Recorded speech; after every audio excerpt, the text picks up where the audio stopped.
Always wanted to create a storyline or a narrative to your armies, but not quite sure how to go about doing it? Well, in this video, that's exactly what I'm going to cover. I'm Peachy, and this is Peachy Tips. Cheers! As a narrative player, the story is probably the most important thing to my hobby, I suppose, when it comes to painting, playing, converting. It's what binds it all together. Now, I've got quite a few examples of armies, well, a lot of examples of armies, but I'm going to touch on a few today in this video. That will be things like my Ventrillian Nobles, my Hagg, Valkyr, Daughters of Khaine, and my Hallowguild. They all have different reasons for like the story and the narrative, and I'll break those down just to give you some insights as to what my thought process was. But the narrative is the key thing. So what is narrative? It's a word that gets thrown around a lot. You hear like there's narrative events. You need to add more to the narrative. You need more of a theme. Really, bare bones, it's why are your soldiers there? What is their driving force? What makes them who they are? So the narratives could be something really small. It could be something really big and overarching. So that is the key thing really, is knowing what that narrative is and understanding what that narrative is. And for a lot of the armies I have, it's usually something really simple and then it grows into something big. So I'm going to use my first example, which is going to be my Hagg, Valkyr, Daughters of Khaine. So the Daughters of Khaine of Hagg, Valkyr, how did that come about? Well, firstly, I'm a big fan of Daughters of Khaine anyway, so I've painted plenty of those over my years. But this particular faction, this particular temple, was designed for a Warcry warband initially, and it came from one piece of art. Now, I'm a big fan of sword and sorcery art. Suggs will know this because she's also a big fan of sword and sorcery art. We're terrible when we're together. And as a fan of Red Sonja, there's a character in that whole kind of universe called Purgatory. She is like a demon with wings, and she has crimson red skin. Scarlet almost, I suppose. Crimson-y red. Red skin. She has red skin. And it looked cool with like black leather, red skin, black hair. I was like, that's quite cool. Would that work on a model? It looks very corny, Cornate-esque, but for Daughters of Khaine, would that work? So I did a test model, and I fell in love with the colour scheme. Then they obviously brought out things like the Snake Ladies, the Wing Ladies, the Khainites, the Melusai for the technical names. And I tried it on that, and I fell in love just doing this small faction art. I had ideas of like warbands, and at that time, my whole Warcry journey was just beginning as well, and this was the kind of thing that kind of launch padded that into that as well. So painting some stuff I like painting, trying a game I've not played before, falling in love with that game, falling in love with these. It all became quite a big journey, and this was all from one colour scheme. So my narrative for the Hagg Valkyr was literally based off a single piece of art, and then it grew into something bigger. So how do I take this piece of art that I've seen and liked and painted some test models and then turn it to a whole piece of background? Well, sometimes these things just naturally and organically grow. So I started playing some Warcry games on live, which was fun. And then I added more to it. Then it became like a bit of a collection. It would never become a full-blown army. I knew this. I didn't want to like invest too much time. I just wanted to paint like a couple of things that look cool, some wing ladies, some snake ladies, do some other random stuff. And then that is how the journey started. So then I decided I wanted a setting. So where would this setting be? Why have they got red skin? What makes them different from the rest of the Daughters of Khaine? Well, Warcry is set in the Bloodwind Spoil. And the great thing about that, which this will link to some of the other stuff I've done in the past as well, and not only is it just colour schemes, sometimes all you need is a name. And on that map, there is a little place called Lost Valorum. And in the original book, it said Ruined Order City. And I was like, okay, so it's a ruined order city. It's in the mountains. So maybe it's like buried under the mountains or buried around the mountains. And Daughters of Khaine are renowned for having temples. They're from the realm of shadows. So they believe in subterfuge, trickery. And it made sense that their temple still exists, shrouded in mists and magic and deception, but it's ruined. Its temples can be quite huge, labyrinthine almost. So I had this whole concept that somewhere in this ruined city, almost like Mordheim, if you like, there is a temple of Daughters of Khaine. And over the years, they've dwindled and dwindled, and they've lost halls and corridors and big sort of reception halls and this, that, and the other. And there's just like a handful of them left, fighting a guerrilla war almost. And that's where my warband literally found its setting, was in this place. And then from then onwards, I just started adding to that. So with a setting and a place, I kind of needed some adversaries to fight against them, and that then helped build upon that narrative as well. So I decided I wanted to do some Slaanesh stuff. Slaanesh and Daughters of Khaine do not get on. It's just facts in the stories, and I'm a big fan of Slaanesh anyway, so it just made sense for me to paint some Slaanesh stuff. Doing a bit of converting. I kind of used the rules for one of the warbands called the Splintered Fang, which worked quite well. Tried to do similar builds, but this whole kind of like secret war in this ruined temple where certain halls and corridors are being held by Slaanesh, some are being held by Daughters of Khaine. Maybe they do get reinforcements from time to time, I don't know. But that generated this whole storyline about Hagg Valkyr, and Hagg Valkyr then became like my theme for the Twitch shows that we started doing. I'm not sure if there's going to be any sort of footage I can find, because I do think they're no longer on there. But here's some pictures of random stuff that I painted, some shots of the board, and that's the other problem. Sometimes, certainly for me, I get a bit of a hyper focus on a thing, and then I go really deep. So this then in turn created not only just a faction of warriors that I've painted as a warband, a bunch of adversaries to fight against them, but I've also created a setting that's on a map. I've created physical scenery that then ties in with my Daughters of Khaine. So I've got like loads of blood-related sacrificial pits. I've got idols of Khaine. I've even got a library with books for the Hag Queens and the Slaughter Queens to do their research on murder. But I've also started making elements of the Slaanesh stuff as well. So I was a bit naughty here and got myself a Keeper of Secrets and painted a big gold statue. I also painted a version of it as not a gold statue for one of my scenarios where that would come alive. Big piles of gold, lots of like Slaanesh symbology here and there. There was loads more I wanted to do, but there was this whole sort of guerrilla underground warfare thing where it was just like two factions just nailing it out between each other. And that was all, like I said, from a piece of art. And that, again, that is a hyper-focus thing for sure. But it just goes to show, once you get a hook, you get a feel for something, you can then just start adding to it and adding to it. And it does feel real as well. This is not just like me doing like some kind of Mary Sue, like, oh, my Khainites are the best. They're the bestest ever. They've defeated all these things. Marathi loves them. She sends them out to do all these things. That becomes quite flat and a bit dull. You want that sense of threat. You want that sense of potential that they're going to get wiped out. But you also, you know, want to feel like you're invested in everything that they do. It's not necessarily bad making like the odd cool character, but to make them super amazing and give them all the best background and make them seem like goodies always feels a bit flat and a bit fake. So that's something to bear in mind as one of the downsides of making your own narrative, is if you go too far making them amazing, which I'll touch on with the Ventrillian Nobles later on. If you make them too amazing, then they start to feel a bit sort of like, all right, mate, calm down. I know you like him, but that's a bit much. So my Hagg Valkyr was just a lot of fun, and it was my journey into Warcry as well. So just a single colour scheme influenced that. I know I've said that and a pound on about that point, but this is the point. Sometimes that's all you need, is like a piece of art or just a colour test. So I'm just going to put something now, which is something I would like to explore at a later date. There's a piece of art by Clyde Caldwell. Big fan of his work. He did a lot of stuff for Dungeons and Dragons, and Dragonlance was one of the things he used to do as well, some art for that. And there's one here, there's an arena fight. One of the characters, Caramon, is in the arena. And just here, this is based off a piece of art as well. There's sort of like an elf lady who's got green skin. I was like, that's quite cool. Oh, Daughters of Khaine in green skin, would that work? Where would I set them? Oh, that could be like a Realm of Life thing. Maybe they're settled in the Realm of Life. Ooh, maybe it's something to do with the energies or the food they eat that taints the skin. Maybe it's a dye that they put on them. And then I just did a test and I fell in love. Well, I did two tests, to be fair. Nerys and Naomi, I think I named them. That's their official names. I use them in Warcry as well as like special characters that appear. That's all they have. There's no background. There's nothing more than that. I think I gave them sort of like a Sylvaneth name for their temple. And imagine the temple will be made out of wood, potentially hidden amongst an evil forest or something like that.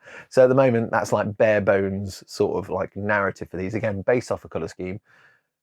But you can see that if I delve into that a bit more, then that'll start to grow and become its own thing. And they'll probably ally with Sylvaneth, and maybe they fight against Nurgle. I don't know. I've not really done much Nurgle stuff, so that'd be quite good fun to have that kind of like new dynamic, which is Realm of Life versus Nurgle. But that's just, you know, a project for a later time, but something I really would like to do. But at the moment, I've just got these two cool badass heroes that can just join my Warcry warbands at any point. And the whole, going back to that, because I've got the green skin feel here, the red skin thing for my Hagg Valkyr, Daughters of Khaine, how do I tie that into narrative? Why have they got red skin? Well, in the end, I decided it was maybe to do with the toxins or like some potions that they drink, and eventually over time it's tainted their skin red. Or it might be some chaos influence because they're in the Bloodwind spoil. It might be something to do with elements or minerals that are inside the mountain hole that they're in that's tainted the skin red. That I've not really cared about. They just got red skin, and I accept that, and I moved on with my life. So yeah, the Daughters of Khaine of Hagg Valkyr, and that is how they came about. So next up, we're going to talk about the Ventrillian Nobles. Now, this is a weird one. As opposed to coming from a piece of art, this came from me doing a random kit bash and just having an idea of doing something that I love and like, which is Napoleonics, but putting that into Warhammer 40,000. It started off, and this is literally how the Ventrillian Nobles began their life, as a Battle Force challenge in the studio. And we were asked to paint up a Battle Force and do whatever you want with it, have some fun. And at that point, I'd just come back off from doing like my own Empire stuff. I'd done a load of stuff of Empire for Workshop for the 8th edition book, which was great. So I had lots of spare heads and arms and all sorts of stuff, usually lots of scabbards. You get lots of scabbards from Empire.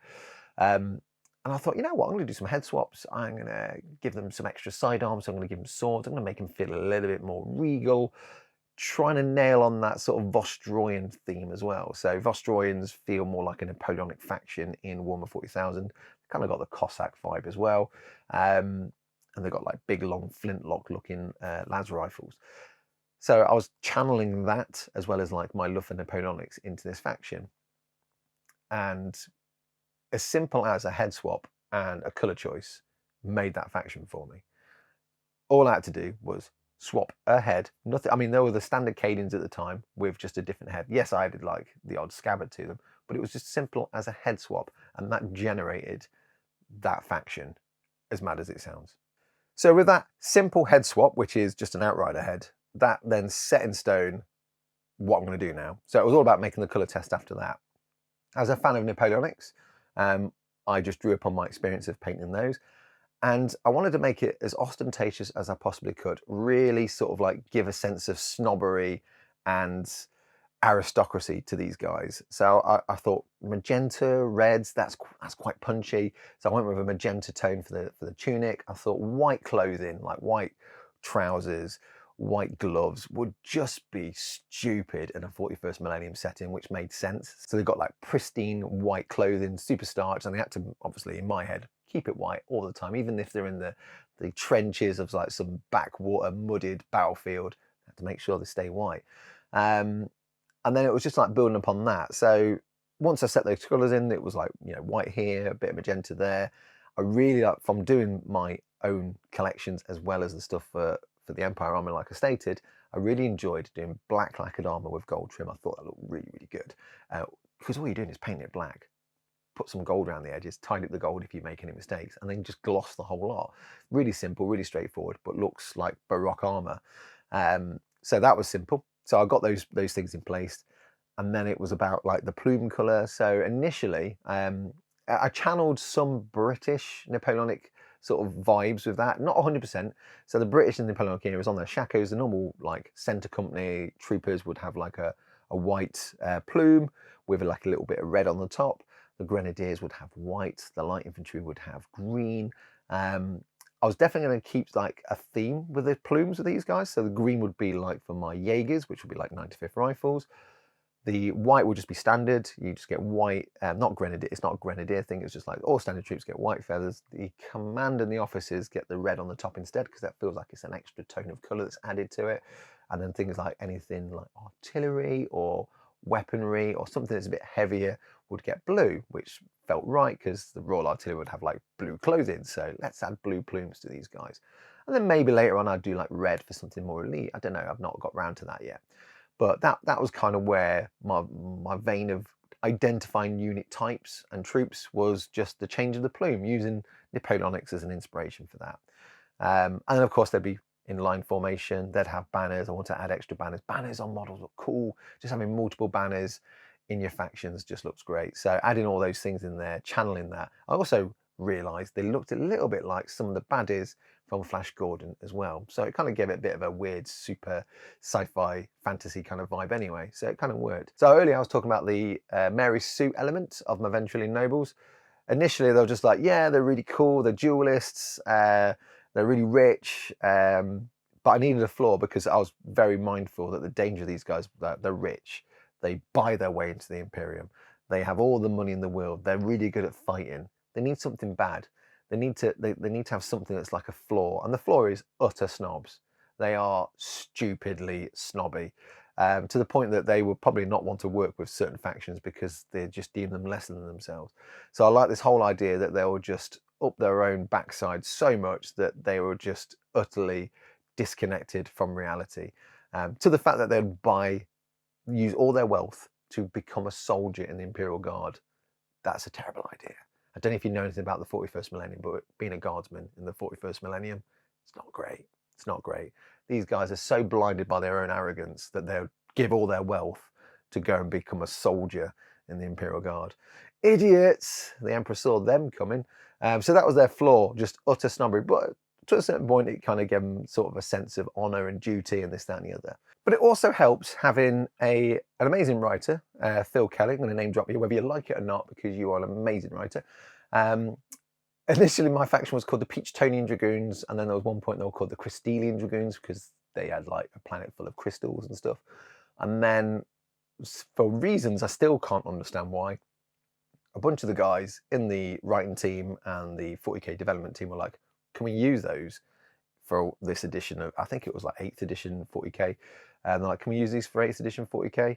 And I was like, sure, yeah, why not? Just if you want to take photos of them, that's fine.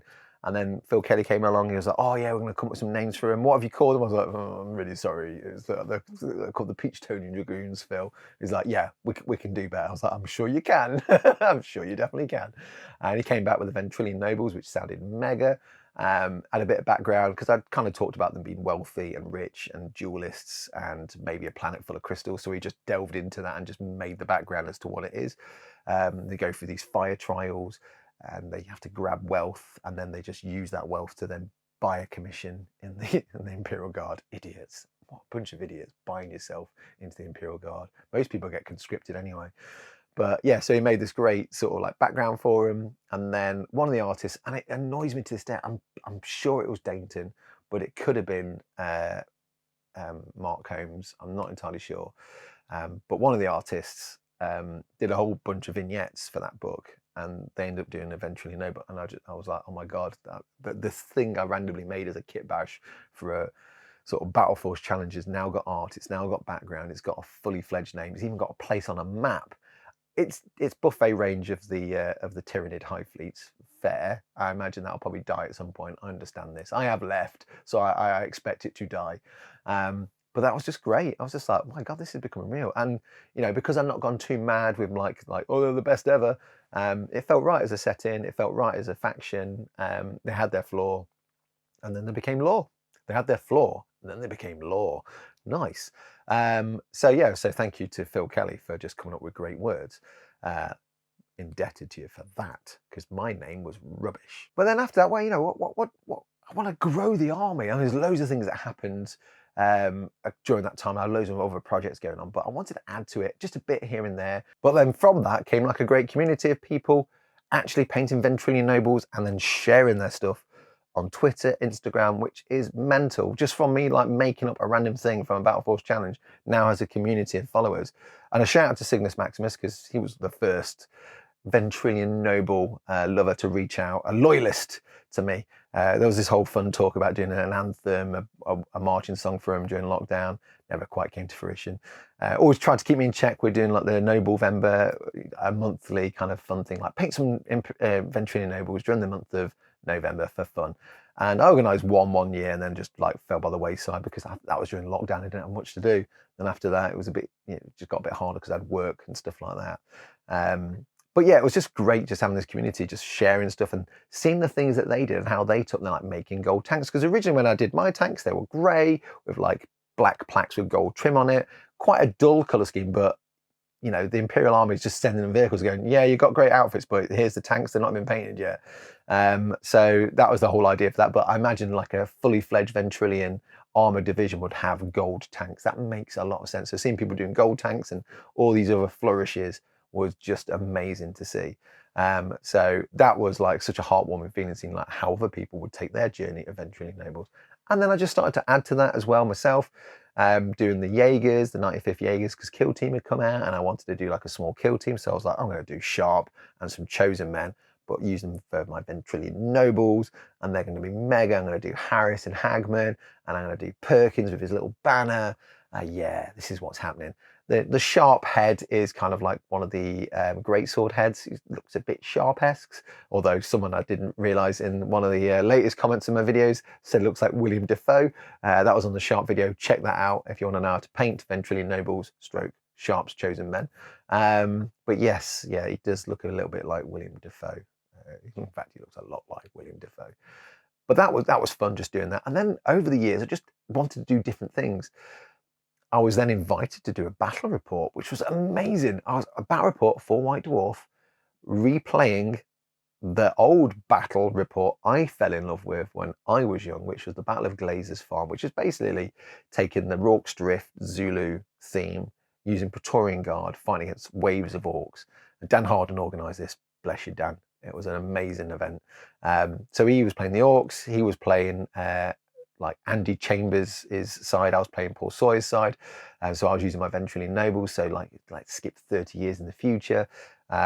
It's been attacked again, but instead of it being the Praetorian Guard, it's the Ventrillian Nobles that are rocked up. And I need to paint some extra stuff for that as well. And as a historical fan of Napoleonics, I wanted to play around with like some different colour schemes, some different regiments, maybe different sections of the planet or different planets in the sector. And I did some guys in white. I was using my Austrian knowledge because I was painting an Austrian army at the time. So just getting those Cadian bodies, sticking a Tempest Siren helmeted head on the top. Got a little pickle helm on some of them. And I just painted them as the Austrians, but I went for the Hungarian versions that have like blue trousers. Not the same kind of blue, but I just went white, cream and sky blue together. Look amazing. So I did those. They were like the first Dragoons. So I became like an elite regiment maybe, and made a unit called the Black Brunswickers, based off the Black Brunswickers. There's somewhere on the Galactic map, there's a place called Vrun, and I was just like, oh, they're going to be from there. If you don't know anything about the Black Brunswickers of the Napoleonic Wars, they basically channeled their hatred of Napoleon, wore black outfits, had a skull and crossbone on a shako, but they had really nice sky blue piping and collars and cuffs and stuff like that. It just looked really pretty. So I just painted those up. And then I can't remember, it must have been for one of the Noble Vembers, someone said, oh, it'd be really cool if you did like your Ventrillian Nobles, but did all the states of the Empire.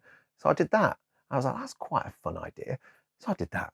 And there's a couple of colour schemes in there I really fell in love with. This one in particular, I think I'll introduce as a faction at some point or as a regiment or whatever. And this is the great thing. So from just like an initial head swap and doing some colour schemes, having a bit of a Napoleonic theme running through it, I was then able to just like add to it and add to it and add to it.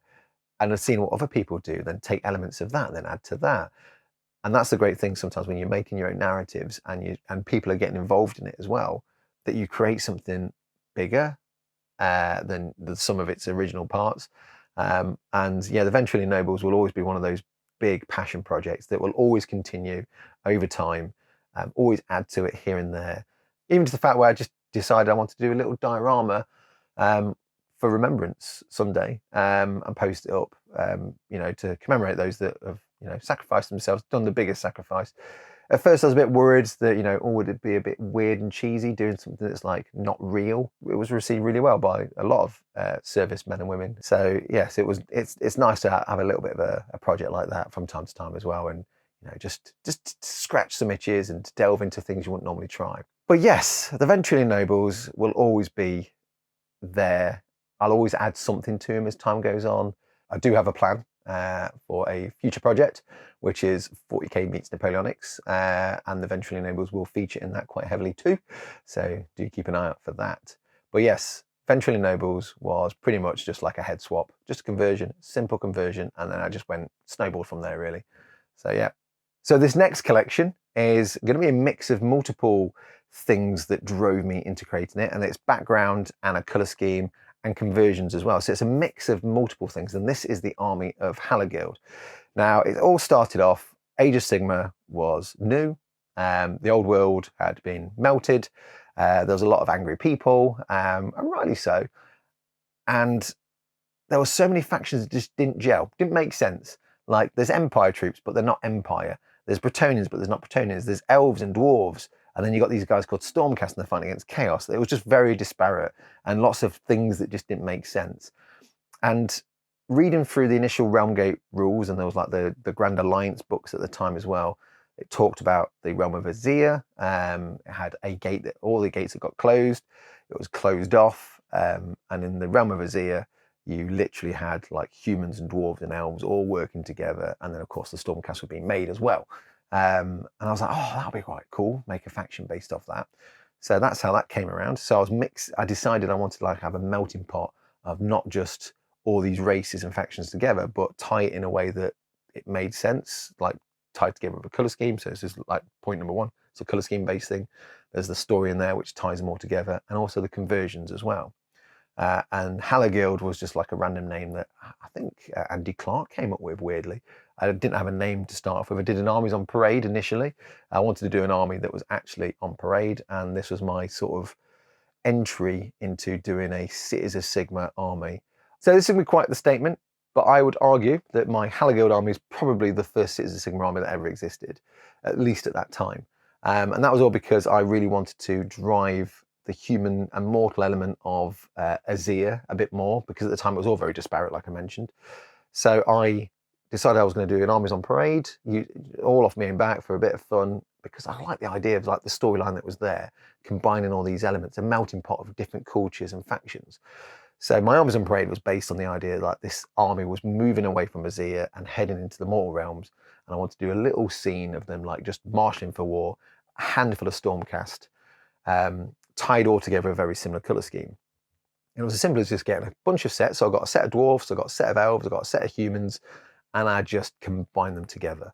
And that really helped sort of like add to the army as opposed to take away from it. So using the hooded heads from the Wild Rangers and sticking on greatsword made like mystical sort of monkish greatswords. Using the Eternal Guard heads on the Wild Rangers gave them a bit more of a regal look, almost like a gold crown.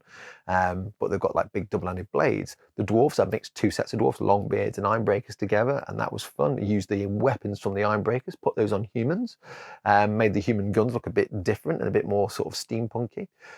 Then I had loads of spare bits, like spare arms, spare bodies, and I made a unit of militia, because at that time you can get free guild guard and you can do militia, guys with halberds, guys with spears, guys with swords. And I just did this melting pot of stuff which had dwarfs, elves and humans in it. It was just like a bunch of people throwing bread and scrolls and pitchforks at baddies and stuff like that. And this is all good fun, and I mixed all these things together, and as cool as Stormcast were, I only wanted a small element of Stormcast. Almost like when I do my Imperial Guard armies, I only want a small element of Space Marines there, like one or two. So it was the same thing for the Stormcast. So I decided I was going to have a Castellan, I was going to have a Celestin, and maybe something else, because at that time Silver Tower came out, so you got the Knight Questor. So I'd have a handful of these Stormcast hanging around. So yeah, I went around making this Armies on Parade, gave it a name. Well, at the time, actually, the name was, I didn't even have a name, I don't think. It was Andy Clark that came up with the name, because we started doing this thing called the Gate of Stars campaign, and I made a little map, and that was using like an old Realm of Battle tile, and I just started like using spare bits of like model kit to make my own little like locations. It kind of felt a bit like a Game of Thrones sort of like setting. You had like physical places on this Realm of tile board. And then we started coming up with names, and then that was this. So this is the interesting thing. So once a place got inside Hallowguild, that got a name. Andy came up with the name Hallowguild. That's where my army's from. Then around it, I started doing all these other settings that you could capture and take over in the campaign, and there'll be like the Bleak Towers or Bleak Henge and Shimmer Glass Tower and this, that, and the other. And then that's kind of added to the unit names. So I was like, oh, these halberdiers guard there, so they're going to be called like the Bleak Stone Henge Halberdiers. These are the Shimmer Glass, I don't know, rangers or whatever. So you could like take these locations and start adding them to the names of units to give them almost like an extra sense of like ownership. And that really helped add to that narrative that not only are they from this city that patrols and protects this area, but they're also from this very particular area that they guard, and that is now how they've got the name. So that's another thing you can do, is almost give your factions or your warriors names based on places where they guard and this, that, and the other. And I love that. So having this physical place, which I made and then was featured in a campaign which went in the General's Handbook, that was awesome to do as well. The big thing here from a colour scheme point of view is I needed to make sure they moved away from, because pretty much in the old world, the dwarves, the elves and the humans all together, even on their own, pretty much took every colour combo imaginable. So there's a danger if I like paint the colour scheme of like, oh, I've done them all as like red and white. Oh, that's Talabheim. I've just got Talabheim dwarves. Oh no, well they'll be like Karak-Izor and Yvris or whatever. Regardless, there's a lot of factions that have those colour combos. So you have a red and white Empire troop that has a place. You have a red and white elf troop that has a place. You have a red and white dwarf troop that also has a place in the old world. So doing that would then be, it would just look like them. So how do I fix that? So I end up trying to push the tones, go into those more like slightly tertiary tones. So instead of it being, I don't know, reds, blues, whites, yellows, it'll be more oranges maybe, or teals or magentas. And I settled on teal, actually was quite nice. White and teal with gold. Not very often you'd see gold armor on old world troops. It would always be like silver armor with gold trim. So that was like the first thing, was like gold armor. White with like a bluey tone to it, and then some kind of teal or blue in there as well. And you could argue it's kind of sort of Middenheim-esque, but with the gold teals in there and all the other like conversions, it definitely set it apart. So really, I mean, that's how Hallowguild came to be. And I mean, there was the conversion side of it, there was the colour scheme side of it, there was this drive to try and make something that felt real. There was also a piece of art that was featured in one of the books, one of the Realmgate books or Grand Alliance books, and you got a knight Castellant with his little Gryph-hound, which I love, by the way. Try and get as many Gryph-hounds in my army as I can. And that sort of helped, because he's like looking down some steps at this whole sort of like, there's like humans and stuff like that. I was like, oh, I want that. I want that. I like him, but I want that, all those humans and stuff. And that's really how Hallowguild came about. It was a mix of a load of different things. So previous ones, like the Ventrillian Nobles, was just a kit bash and a colour scheme. The Hagg Valkyr was taken really from a piece of art, whereas the Hallowguild is kind of a mishmash of everything.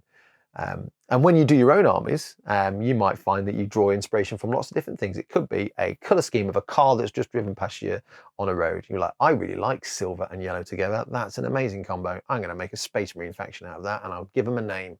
So that's the thing. Sometimes drawing your inspiration can come from the smallest thing, like a snippet of text. It could be a place on a map. It could be a piece of art. It could be a flash of a colour scheme on a cartoon you've just watched. It could be anything. So the inspiration can come from anywhere. It's just how you then take that and work with it and then drive it forwards. And like I say, a big danger really when you're doing these things is try not to make them too good and too amazing and too pure. You need a flaw. You always need a flaw in your storyline or your narrative. Otherwise, it doesn't feel real. Everyone's got a flaw. I mean, I'm bold, I'm old, and apparently, you know, I'm not very good at cooking. I'm not very good at running. Definitely not very good at painting. I mean, it's a good job I'm not doing a painting channel, right? Whew, that would be awkward. But yeah, everyone's got to have a flaw, right? So it doesn't really matter what the flaw is, but it could be something small, it could be something big. It's entirely up to you. But yeah, find those influences, find those things, and just delve into them. That's the great thing about creating your own narrative. Just find it and then start doing some tests. So really from this video, the things I really want to communicate about creating your own narrative, stories, and this, that, and the other for your factions is find a faction you like. Find something you really want to paint. That's key. Or if you've got an idea of something you really want to do, go with it. Don't let anyone stop you. Don't let a colour scheme get in the way, because you can change all that. You can do whatever you want. Even if it is like lore-based narrative, you can take tweaks of it. I mean, the other thing you could do as well is combine universes. There's nothing wrong with getting Stormcast and giving them Space Marine arms and then making a cool unit of weird sci-fi knights that could be a different type of armor for Space Marines. Or it could be some kind of elite sort of like hive bodyguard. So, you know, you get your lords in the hive and they may have like these augmented warriors. Just do that. I mean, honestly, you could do what you want. It's your hobby. It's your background you're making. As long as it feels like it fits in the setting, that's all that matters. And even if it doesn't, do you care what anyone else thinks? Because it's yours at the end of the day. It's your... I've seen all sorts of mad colour schemes out there. But you know what? The person that's painted them, the person that's invested in them, enjoys themselves and they have a lot of fun. And that is the key thing. Regardless of what you do, enjoy it, have fun. I mean, all I've got really here is just some pointers, which is, as I've said multiple times, find something that inspires you, pick a colour scheme that you like painting, pick a collection you like painting, and then just take it from there. The rest will fall into place. Well, I hope you found this video useful. If you did, do hit the like and subscribe. I mean, I've waffled for what, 40 minutes, 50 minutes, something like that. I hope you found something useful from it. If you did, let us know in the comments. And also, if you've got your own ideas on how you pull inspiration and generate cool narratives and storylines for your own collections, do drop those in the comments as well. And of course, I can't leave this video without thanking my beautiful, beautiful patrons. You guys are amazing. Thank you so much for your support. Here's just a snippet of some of those folks. Without you on, we had to sit here and just waffle on about stories for my small dolly people. So you guys are awesome. You too can be a patron as well. There'll be a link at the end. That varies from getting videos early to joining an awesome Discord, and it is an awesome Discord. There's even a sharp appreciation channel. I mean, why would you not have that? So thank you so much for all the support you've shown so far. I mean, what, I've been going a month and a bit now. That's mad. I had a birthday. Oh no, I didn't celebrate. Oh, never mind. And I hate saying goodbye, as you can probably tell. This is probably like take 35 because I hate saying goodbye. I'm going to struggle to say goodbye now. Maybe it's nearly close to dying, so that'll probably happen before I've even said goodbye. But anyway, thank you so much for watching this video. Goodbye. I love you. Bye-bye. Bye. Go. Just go. I can't say goodbye. No, you put the phone down. No, you put the phone down. No, I'm not putting the phone down. You put the phone down. I'm Peachy, and this is Peachy's Tip. No. No, that's no.